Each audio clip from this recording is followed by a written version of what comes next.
पुत्र 95% पिता और 5% माता का सम्मिलन है, जबकि पुत्री 50% पिता और 50% माता का सम्मिलन है। 7वीं पीढ़ी में डीएनए पुत्री जन्म में यदि हम 7 पीढ़ी नीचे जाएं और उसका पुत्री में जन्म हो, 7 पीढ़ी नीचे जाकर फिर पुत्री का जन्म हो, तो ये डीएनए 1% से कम अर्थात लगभग 0 रह जाता है।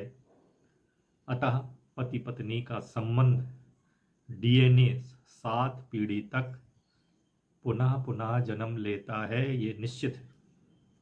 ये कब? जबकि जो पति पत्नी से पुत्री हो, फिर पुत्री को, फिर पुत्री हो, फिर पुत्री को, पुत्री हो, पुत्री हो, इस तरह चलते चलते तो जो पहले जोड़े का डीएनए है वो 8वीं पीढ़ी में 0 हो जाएगा और 7वीं पीढ़ी में लगभग 0 के बराबर हो जाएगा, जो 1% है। लेकिन इसके विपरीत यदि पुत्र होते हैं तो यह जन्म जन्म का साथ होता है, जन्म जन्मांतर का साथ होता है, क्योंकि पिता का गुणसूत्र 95% पुत्र का गुणसूत्र होता है, जो अनुवांशिकी में गुणों को ग्रहण करता है, और माता का 5% डीएनए ग्रहण करता है, और यही क्रम चलता रहता है।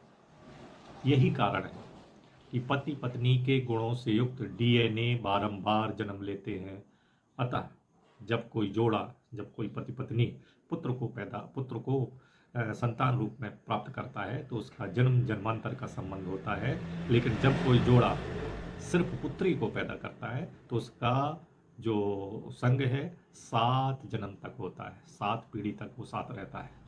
तो जब भी कोई पिता बनता है और या माता बनती है और वो संतान सिर्फ लड़की पैदा करती है, तो इस पति पत्नी का जो संबंध है डीएनए द्वारा 7 पीढ़ी तक चलता है।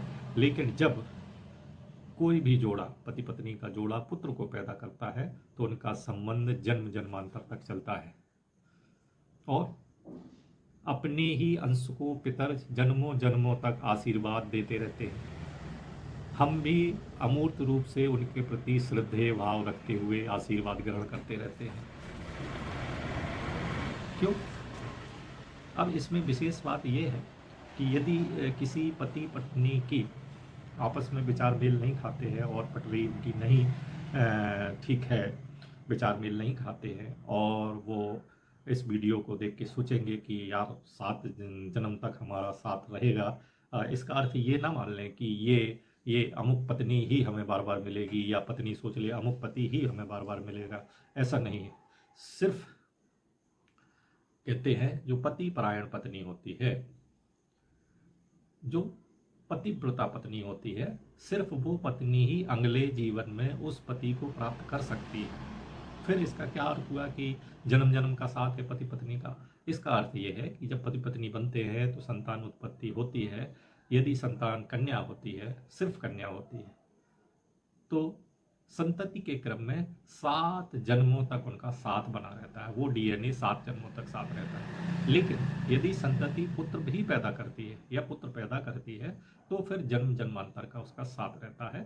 इस वीडियो का ये मतलब है, सिर्फ पतिव्रता पत्नी ही अगले जीवन में उसी पति को प्राप्त कर सकती है। तो उन लोगों को डरने की या चिंता करने की जरूरत नहीं है जिनकी आपस में अच्छा मैच नहीं है, या उनके विचार नहीं मिलते, या उनकी पटरी नहीं खा सकती। ये सिर्फ संतति में होगा, ये उनकी संतति में हमारा डीएनए बार बार साथ जन्मेगा।